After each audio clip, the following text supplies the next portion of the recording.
ద్వారా తెలిసింది. మీ యొక్క అమ్మాయి యొక్క గుణగణాలను మాకు తెలియజేయాల్సిందిగా కోరుతున్నాను. జై శ్రీమన్నారాయణ. జై శ్రీమన్నారాయణ. జై శ్రీమన్నారాయణ.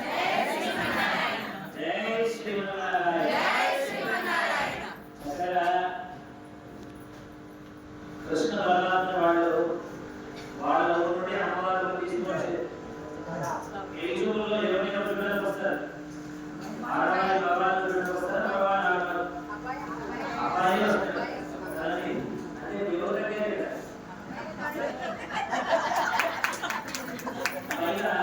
వచ్చిన తర్వాత మీ అమ్మాయి లక్షణాలు ఎక్కువ చెప్పండి అని అడుగుతున్నారు. కానీ ఇక్కడ అమ్మ నాకేమీ లేదు. అమ్మ స్వరూపం ఎలాంటిది? గొప్పనైనటువంటి మదారమైనటువంటి స్వరూపం. ఎంత గొప్పనైనటువంటి స్వరూపం అంటే స్వామి ఎంతటి ఉగ్రరూపం ధరించి ఉన్నా కూడా ఒక్కసారి అమ్మవారిని చూడాలంటే చాలు, ఆ కోపంతో కూడా ఆ క్షణమే చెల్లారిపోతున్నారు. అంత గొప్పనైనటువంటి మంచి స్వరూపం కలిగినటువంటి మా తల్లి. అలాంటి తల్లి చూడడానికి వచ్చి మనవారి మాట్లాడుతూ అలాంటి అమ్మవారిని చూడడానికి వచ్చి మీ అమ్మ గుణాలు చెప్పండి అంటారు. అమ్మ ఎంత గొప్పనైనటువంటిదో మీరు రెండు విషయాలను తెలిసిపోతుంది. ఎంత క్రోధం ఉన్నా ఆ స్వామి తల్లిని చూడగానే చల్లారిపోతాడు. పైగా స్వామి దిగి వచ్చాడంటే ఎంత వైభవం వినుంటే వస్తాడు కదండి. ఊరికే తెలిసి వెళ్ళిపోతామా? ఆయన ముందు రీసెర్చ్ చేసుకుంటామా? అంత మంచి గుణం కలిగినని మంచి కళలను తెలుసుకుని తెలిసిన తర్వాత వస్తున్నదే అలా తెలుసుకుని వచ్చారు. అంత హిరణ్యవర్ణం కలిగిన అంత గొప్పనైనటువంటి అమ్మని చూడడానికి వచ్చారు. కాబట్టి అమ్మ రెండు గుణాలు ప్రధానంగా సరిపోతాయి. కానీ మొదటగా మీరు గమనించారు మీ అమ్మాయి ఉన్నటువంటి గుణాలు ఏంటి, అమ్మాయి గురించి తెలిసే కదా వచ్చారు. కాబట్టి ఒకసారి మీ అమ్మాయి గురించి కూడా నాకు డీప్గా తెలియజేయాల్సిందిగా కోరుతున్నాను. కృష్ణ అంటేనే ఆ పేరులోనే ఆనంద స్వరూపుడు అనే అర్థం. ఇంకా ఆయన చూస్తేనే మనకు ఆనందం కలుగుతుంది. అట్లాంటప్పుడు ఆయన వర్ణించడం కూడా ఉపనిషత్తుల ద్వారా కూడా కాలేదు. అని చెప్పాడు. కాబట్టి ఆయన చూడడానికి వేదానికే అలాగే మనం ఏం చెప్తాం? స్వామి అందాన్ని వర్ణిస్తూ అంటూ ఆయన వర్ణిస్తున్నారు. ఏమని? మానవుడికి తగ్గేటటువంటి వాడు కాదు పరమాత్మ. మనస్సులో ఊహించడానికి కూడా దొరకనటువంటి వాడు పరమాత్మ చెబుతున్నారు. కానీ అంత గొప్పమైనటువంటి పరమాత్మ కూడా ఎవరి తర్వాత? ఆ తర్వాతే. ఎందుకని మనం స్నానం ఎలా పిలుస్తున్నాం? ఓమి వేణుగోపాలస్వామి కానీ రుక్మిణి సత్యభామ సమేతమైన వేణుగోపాలస్వామి అనుకోండి ఆయనే అని తెలుస్తుంది. ఆయన ఉన్నటువంటి కీర్తి ప్రతిష్టలు ఉన్నాయి అంటే అది మా అమ్మాయే. మా అమ్మాయి అక్కడ లేదనుకోండి, మా అమ్మాయిని గీతాలు చూసి ఉండొచ్చు, ఎన్ని గీతాలు బోధించి ఉండొచ్చు. కానీ ఆయన గుర్తించాలంటే మా అమ్మాయి పక్కన ఉండాలి. అలాంటిది మా అమ్మాయి కీర్తి.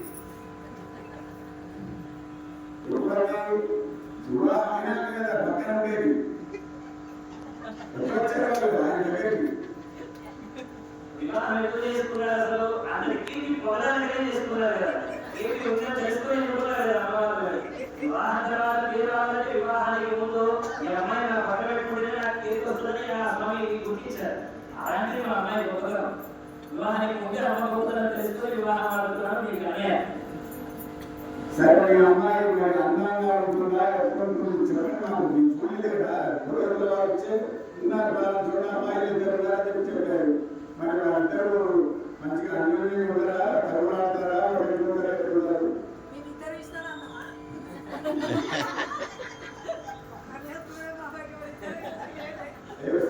భూదేవి ఇద్దరు అవతారాలు మరి వాళ్ళు ఎలా ఉంటారు? వాళ్ళ గుణగణాలు చెప్పండి కదా. అమ్మ ఎంతటి గుణం కలిగినటువంటిది అనే విషయం అడుగుతున్నారు. అమ్మ ఎలాంటి స్వభావం కలిగినదో తెలుసండి. మొట్టమొదటిగా తల్లి కూడా రాసినటువంటి గుణం పిల్లల్ని మంచిగా చూసుకోవడమే ప్రాణమైనటువంటి గుణం కలిగి ఉండాలి. ఎంత సంసార జీవనం చేసి కూడా పిల్లల్ని చక్కగా మనం చూసుకోలేనటువంటి లేవలోకి వ్యర్థమైపోతుంది. కాబట్టి అమ్మలాంటి గుణాలు ఏమైనా ఉన్నాయా? అమ్మలాంటి గుణాలు ఏమైనా ఉన్నాయా? మీరే మన వాళ్ళు మాట్లాడట్లేదు. అమ్మవారి లాంటి గుణాలు ఏమైనా ఉన్నాయా అంటే గొప్పనైనటువంటి గుణాలు ఉన్నాయి. ఏంటవి అంటే ఐశ్వర్యం అక్షరకరం పరమం పరంగా తల్లికి ఏమిస్తుంది చెప్పండి? ఐశ్వర్యాన్ని ఇస్తుంది. అక్షరకరం పరమం పరంగా ఈ శరీరం వదిలిన తర్వాత వైకుంఠం అనే రకాలని కూడా ఆ స్వామి తల్లిదండ్రులు ఉపయోగించారు. అంతటి వైకుంఠం ఇచ్చి ఈ జీవించడానికి ఐశ్వర్యం ఇచ్చి మంచి ఎరుదించి ఆలోచించి అన్ని ప్రయత్నాలు జరిగి ఆ ఇచ్చిన తర్వాత కూడా ఈ జీవాత్మ శరీరం వదిలి వైకుంఠానికి వెళ్ళక తెలియజేస్తున్న ప్రశ్నండి వెంటనే వైకుంఠంలో ఉండేటటువంటి తలుపులకి కాకుండా అదే నా బిడ్డకి భూలోకంలో ఉన్నప్పుడు ఏమైనా లోపాలను చేశాను అన్ని ఇచ్చిన తర్వాత కూడా ఐశ్వర్యం ఇచ్చింది. వైకుంఠం అంటే ప్రతి జీవితంలో ప్రధానమైనటువంటి గది అందరికీ తెలిసినటువంటి విషయం. అలాంటి వైకుంఠాన్ని ఇచ్చిన తర్వాత కూడా తల్లి అదే నా బిడ్డకి నేను ఇవ్వలేకపోయానా అని ఆశ్చర్యపోతున్నాడు.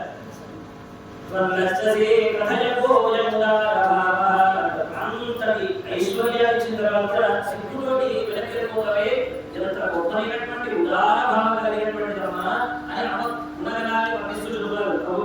అంత గొప్పమైనటువంటి గుణ కలిగినటువంటిది అమ్మ స్వరూపమేమో హిరణ్యవర్ణాన్ని మనం మొట్టమొదటి అమ్ముకున్నటువంటి స్వరూపం చెప్పుకున్నాం. మనం బయట చూడడానికి బాగుంటే సరిపోదు, లోపల ఉన్నటువంటి గుణాలు కూడా బాగుండాలి. కాబట్టి అమ్మ గుణగణాన్ని తెలుసుకున్నాం. మా అమ్మ అంత స్వరూపం కలది, అన్ని గుణాలు కలది. మరి మీ స్వామి కూడా అలాంటి గుణాలు ఉన్నాయా? స్వామి కూడా అంత అందం కలవాడంటే స్వామి కృష్ణ గొప్పమైనటువంటి అందం కలవాడని చెప్పారు. మరి అలాంటి గుణాలు ఏమైనా ఉన్నాయా? మా అమ్మాయికి ఉన్నటువంటి గుణాలు మీ స్వామికి ఏమైనా ఉన్నాయా? తెలియజేయాల్సిందిగా స్వామిని కోరుతున్నాం. స్వామికి కళ్యాణ అని చెప్పారు. అనంతావై గుణా. మరి అట్లాంటి అనంత గుణ కారుడు మా స్వామి కాబట్టి ఆనాడు సభలో మరి రాముణ్ణి ఇట్లా రాజుగా ప్రకటిస్తున్నాం అనగానే అక్కడ ఉన్న వాళ్ళందరూ కూడా హర్షధ్వానాలు చేశారట. ఏమన్నా ఇన్నాళ్ళు నేను మంచిగా పాలించలేదా అంటే దశరథుడు అన్నారు. కాదండి, మీ యొక్క కుమారునికి అంత కళ్యాణ గుణాలు ఉన్నాయి కాబట్టి మాకు చాలా సంతోషం వేసిందని చెప్పారు. అటువంటి కళ్యాణ గుణధాముడు మా కృష్ణ పరమాత్మ. చాలా విచిత్రంగా ఉన్నాయి.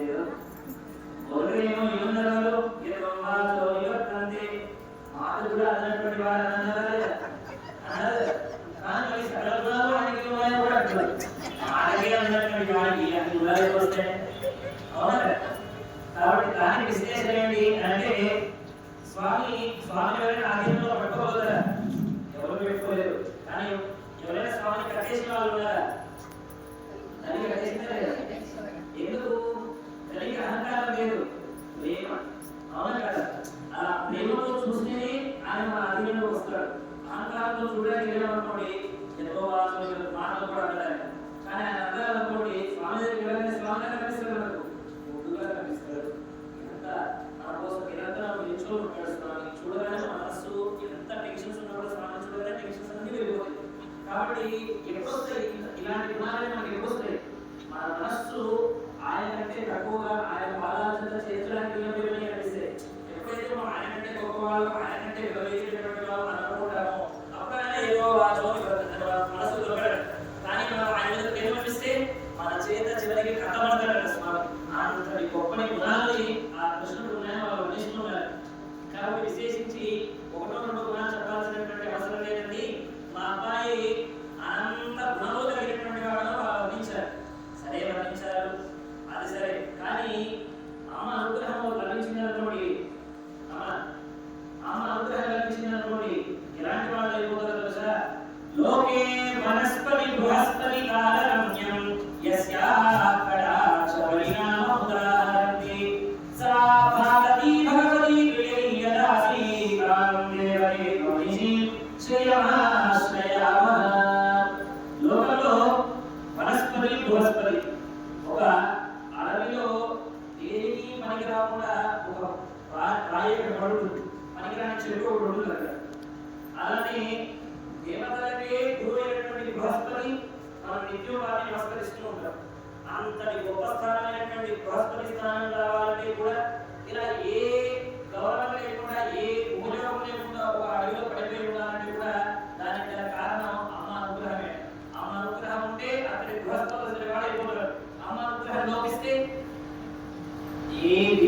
లాంటి ఆ బుద్ధులో పడిపోతాడు కాదు. కాబట్టి ఇప్పుడు కూడా మనకి ఏంటి ప్రధానం? తల్లి యొక్క అనుగ్రహం. మనకు బ్రహ్మదేవుడి గుడి మీద తలరాత రాసుకున్నప్పుడు అడుగుతాడు లక్ష్మీదేవి, తల్లి ఈ జీవికి నేను ఎంత ఐశ్వర్యం రాయాలి అన్నప్పుడు తల్లి ఏం చేస్తుందో తెలుసా?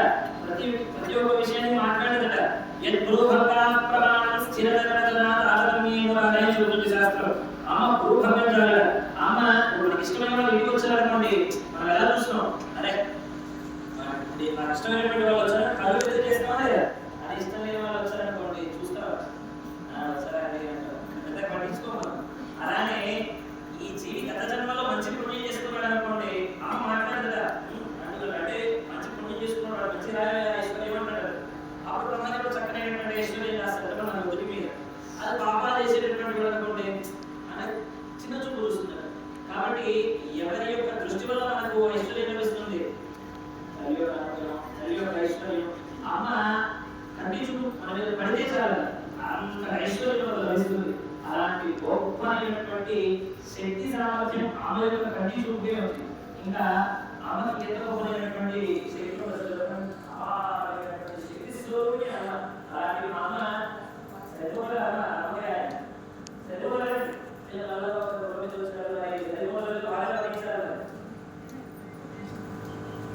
అక్కడ గొప్పమైనటువంటి శక్తిగా అయినటువంటి అమ్మని వెళ్ళడానికి కృష్ణ భవన అయినటువంటి కృష్ణుడు అశ్వారూఢుడే వచ్చాడు.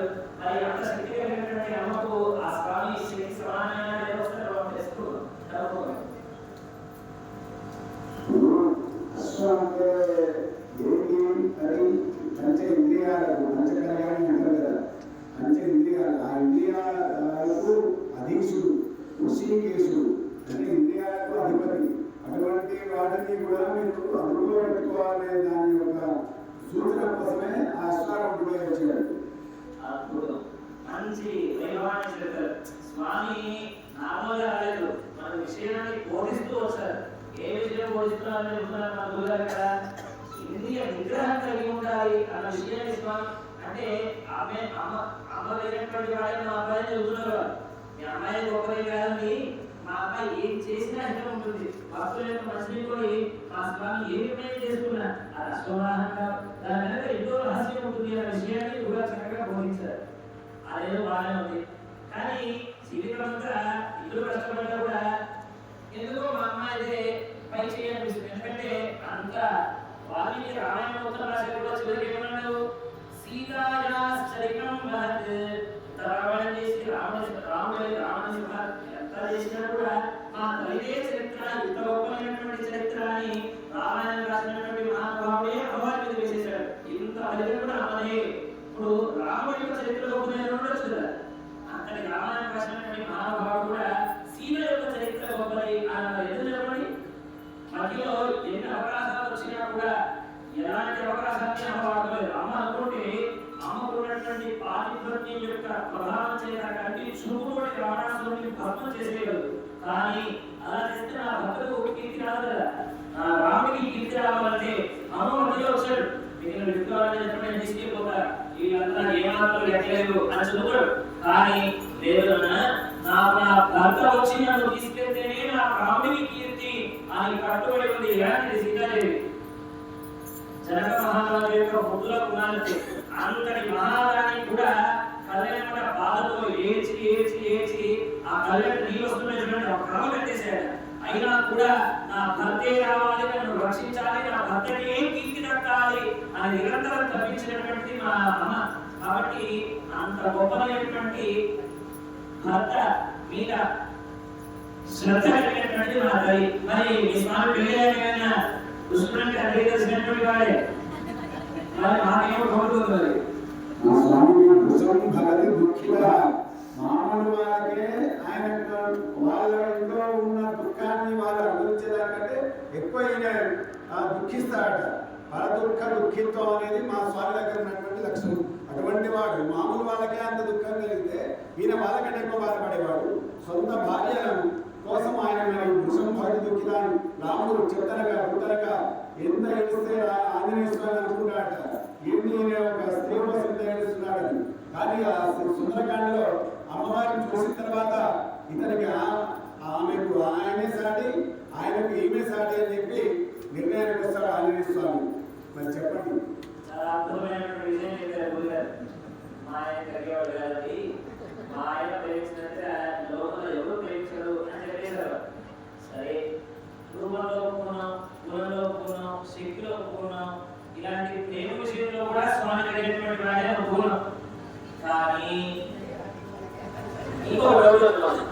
ఏమి రాదు కోరుకుంటే సుందరకాండలో మళ్ళీ సీతాదేవికి హనుమంతుడు వెళ్ళినప్పుడు సీత అమ్మ నీ చుట్టూ ఉన్నటువంటి రాక్షస స్త్రీలు నీకు ఇంత హింసిస్తున్నారు కదా, ఒకే ఒక ఆర్డర్ ఉన్నటువంటి ప్రతి రాక్షస స్త్రీని నేను ఇక్కడే సంహరించేస్తాను అని చెప్పినప్పుడు తల్లి ఒకే ఒక మాట అంటున్నారు, పాపానాంబ సుహానాంబ పరాధానాంబ ఓ వాయుపుత్ర, పాపములు ఇప్పుడు ఆమె ఏ రూపాన్ని ధరించొచ్చింది, మానవ రూపం, ఎన్ని శక్తులు ఉన్నా ప్రదర్శించకూడదు, ఎలా బతకాలి నేర్పించడానికి వచ్చినటువంటి రూపం. అప్పుడు ఏమంటుందంటే తల్లి, పాపం చేసినా పుణ్యం చేసినా దైవాలు చూసుకుంటాడు కదా, నువ్వు నేను నిర్ణయించడానికి అని ఆ హనుమంతుడిని శాంతింపజేస్తున్నాడు. ఎందుకు అందరూ కూడా సంతానమే కదా కలిగి కష్టం పెట్టినటువంటి మనం కూడా క్షమించగలిగినటువంటి గుణం కలిగినటువంటిది మా అమ్మ. మరి మీ స్వామి ఎలాంటి వాడు మాకు తెలుసుకోవాలి, ఎందుకంటే ఆ క్షమ గుణంతో మాకు తెలుసుకోవాలన్నటువంటి సందేహం అనేటువంటిది. కాబట్టి ఆ స్వామి యొక్క గుణం ఎలాంటిది, క్షమాత్మ ఉందా లేదా అనే విషయం తెలుసుకున్న చాలా దైవాలైనటువంటి పరమాత్మ మన కోసం పరంధామంలో ఉండాల్సిన పరమలో ఉండాల్సిన స్వామి చాలా ఒక మత్స్యావతారం అని కూర్మావతారం వరావతారం ఎంత నీచమైన అవతారాలు కూడా మన కోసం దయాళువైనటువంటి పరమాత్మ ఏంటంటే వారి వాత్సల్యం వారి సౌశల్యం ఎంత అనేది వివరించుతారా చెప్పండి. చాలా అద్భుతమైనటువంటి విషయం అయితే మీరు నచ్చిందే విషయం చెప్పండి కొట్టాలా లేదా, మనం అదే నచ్చినట్టు కొట్టాలి. ఎందుకంటే అప్పుడు మనకు కాబోయేటువంటి అన్ని కాస్త ఉత్సాహం పెరుగుతుందా, అవునా కదా? మీరు కూడా మా అమ్మాయి నచ్చినట్టు కొట్టాలి. సరే, మాకేమో అద్భుతమైనటువంటి స్వామి నచ్చింది. ఎందుకంటే ఎలాంటి అవతారాలు ఎత్తినా లోకాన్ని ఉద్ధరించడం కోసమే స్వామి అవతారాలు తీసుకుంటారు. చాలా సంతోషమైనటువంటి విషయం. అంత గొప్పమైనటువంటి ఆ స్వామికి అమ్మ సరిపోతుంది. ఈరోజు చక్కగా అమ్మ ఏమి చదువుకుంది అంటే సకల శాస్త్రములను చదువుకుంది. సకల శాస్త్రములను అమ్మ వైభవమే ఉంటుంది. ఈ శాస్త్రం ఎక్కడ మనం మొదలు ఎదుర్కొంటాం, శ్రీయ పర్యాయ శ్రీవైకుంఠ ఎక్కడ మొదలెట్టినా శ్రీయ పర్యాయ అమ్మ వైభవమే. అమ్మ వైభవం ఎక్కడ చూసినా మన తల్లి వైభవమే పాడుతుంటారు. ఎక్కడ మొదలెట్టినా అమ్మ గురించి మొదలెట్టిన తర్వాతే మొదలు పెడుతుంటాం. ఎందుకంటే మనం మొట్టమొదటి చెప్తున్నాం అమ్మ ఎందుకు ఏమన్నా స్వామి, అలాగే శాస్త్రాలు పురాణాలు ఇతిహాసాలు అన్ని కూడా ముందుగా అమ్మవారి పేరు పెట్టుకుంటాయి. అంటే మొత్తం అమ్మవారి వైభవమే. నేను స్వామివారి వైభవం కూడా ఉందా పురాణాల్లో? సరే అయ్యానికి తీసుకుంటున్నా విషయాలు. స్వామిదే ముందుగా చెప్పారు అమ్మ గురించి తక్కువ పురాణాలు, అష్టాదశ పురాణాలు మొత్తం కూడా స్వామి గురించే ఉన్నాయి. మొత్తం భాగవతం మద్వయం భక్తయం దేవ భక్తయం చతుష్టయం అనాపలింగ పుష్పాన్ని పురాణాన్ని ప్రత్యక్షతే. ఒక శ్లోకం ద్వారా 18 పురాణాల పేర్లు అవన్నీ కూడా స్వామిని కీర్తించాయి 18 పురాణాలతో. కాబట్టి మనం ఏమని చెప్తాం వారి గురించి 18 పురాణాలు కీర్తించిన తర్వాత చాలా గొప్పైనటువంటి విషయం చెప్పారు. చక్కగా అన్ని పురాణాలు ఆ స్వామి గురించి ఉన్నాయా, ముందు మీ అమ్మాయి పెట్టుకోవచ్చు. కానీ లోపల మొత్తం ఆయన ఏం చేస్తున్నారు వాళ్ళు. సరే ఒప్పుకోవడం, కానీ ఇంకొకటి ఏంటి అమ్మ ఎన్ని రోజులు వ్రతం చేసింది స్వామి కోసం? 30 రోజులు పూజ చేసిందా? ఇలాంటి అంతా గోపికలంతా తీసుకెళ్ళి స్వామి అంతా వెళ్ళాక కూడా స్వామి ఎందుకో సంవత్సరాలు స్వామి అడుగుతున్నాడు. అంటే ఇంత ప్రేమించి 30 రోజులు వ్రతం చేసి నువ్వే కావాలి స్వామి దగ్గర స్వామి తెలుసు స్వామి కోసమే వ్రతం చేస్తున్నారు. అయినా కూడా స్వామి వెంటనే వెళ్ళిపోయాడు. ఎందుకో సార్ అడిగే ప్రశ్నించడం లేదా, ఏం కావాలని అడిగడం లేదు. మన అమ్మాయిని దేవుని అర్థం చేసుకునే స్వభావం ఉండలేదు. నాకు కౌలుతుంది మా అమ్మాయి బాగా ప్రేమించేస్తుంది లేకుండి ఆయన రోజులు ఇద్దరు కలిస్తే ప్రేమ అయిపోతుంది. ఇవేమో 100% ప్రేమ మాట కనిపిస్తుంది. మీ తరఫున కూడా స్వామి అంతే ప్రేమిస్తారా మా అమ్మాయిని తెలుసుకోవాలనుకుంటున్నాను. చాలా సంతోషం అండి. ఆయన కోసం వచ్చిన తర్వాత మీరు ఎందుకు వచ్చినారని నిన్ననే మా వాయి నేరుగా అని చెప్పి నిన్ననే మాట ఇచ్చాడని చెప్పి వచ్చారు. వాళ్ళు చెప్పారు కదా ధర్మాలకు దగ్గర. అట్లాంటి వారు అమాయకులను గోడ స్త్రీలను మా స్వామి ఎప్పుడు కూడా మోసం చేయడు. ఆంతరంగికంగా ఏమంటారు అత్యంత ప్రీతియుక్తానాం దైవ శాస్త్రం నచక్రమ. అటువంటి ప్రీతి ఉన్న వాళ్ళకు శాస్త్ర విధానంగా పోవాల్సిన పని లేదు. చాలా ఫ్రీ అండ్ మీ అమ్మాయి మొహమాట పడుతుంది, మా ఆయన ఎప్పుడో వేయకపోతే చేశారా? సరే, మాకు నచ్చిన ఈ విషయంలో ఒప్పుకున్నాం. ఇంకేమైనా సందేహాలు మీలో ఉన్నాయా? ఇంకేమైనా అడగాలనుకుంటారా? వాళ్ళందరూ భారీ వస్తుందా?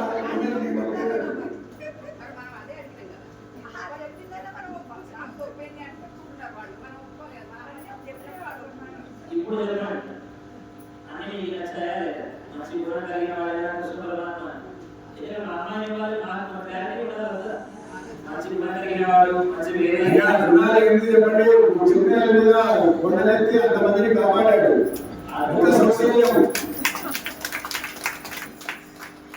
సో ఇన్ని గుణాలు స్వామి చెప్తున్నారు. గుణాలు కలిగిన వాడు, స్వామి ఐశ్వర్యం కలిగినటువంటి వాడు, స్వామి మంచి అమ్మవారి వల్ల ప్రీతి కలిగినటువంటి వాడు, ఇదంతా వర్ణిస్తున్నారు. మీకు ఇంకేమైనా సందేహాలు ఉన్నాయా? లేదా ఆ స్వామి ఒప్పేసుకుంటున్నారు? ఓకే చెప్పాలి. మీలో ఇంకేమైనా సందేహాలు ఉంటే చక్కగా వాటిని కూడా ప్రశ్నిస్తారు. సరే, అయితే అంతా కన్ఫ్యూజన్ వచ్చేసారు. మేము ఓకే అన్నారు స్వామి, నాకేం సందేహం లేదా అంటారు. కానీ ఇందులో ఎవరు గొప్పవాడు? ఆయన గొప్పవాడు, ఈయన గొప్పవాడు. ఇద్దరు ఎవరో ఒక గొప్పవాళ్ళు నాకు కావాలని మేము నా కోసం ఎదురు చూస్తున్నాం.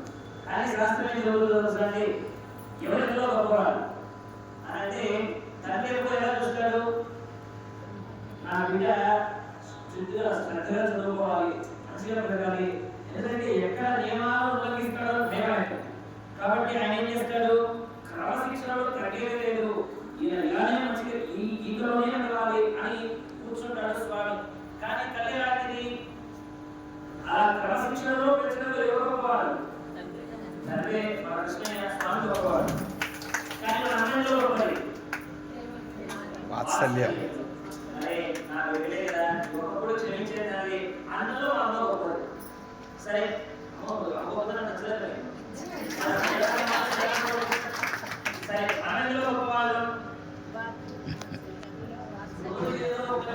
పాపం పెంచుకోవడంలో మనం గొప్పవాళ్ళు. అవునా? కానీ స్వామిని అమ్మవారిని ఆశ్రయించాక అంతలో స్వామిని చూస్తూ మంచిని చేస్తూ పుణ్యం పెంచుకోవడంలో ఇప్పుడు మీరంతా గొప్పవాళ్ళు అయిపోయి ఉంటారు. ఇందులో ఇక్కడ ఎవరు తగ్గేవాళ్ళు లేరు. అక్కడ అటువైపు ఉన్నటువంటి స్వామి గొప్పవాడే, ఇటువైపు ఉన్నటువంటి అమ్మవారు గొప్పవాడే. అలా వచ్చినటువంటి భక్త స్వామి యొక్క పాదాలను శరణులు వచ్చినటువంటి మీరంతా కూడా గొప్పవాళ్ళే. సో మాకైతే అన్ని వైపులో మేము ఇప్పటిదాకా మేము కోసం చేసుకుంటూ వచ్చారు. మా ఎంత గొప్పది, మీ ఆయన లాంటి వాడు అక్కడ వచ్చాం లేదా? ఇప్పుడు మేమేమో క్లియర్గా ఉన్నాం. ఒక్కసారి వాళ్ళకి అమ్మవారి మీద ఇక్కడ గొప్పలు చక్కగా మీకేమైనా సందేహాలు ఉంటే మా అమ్మ పట్ల చక్కగా అడగాల్సిందిగా కోరుతున్నాను.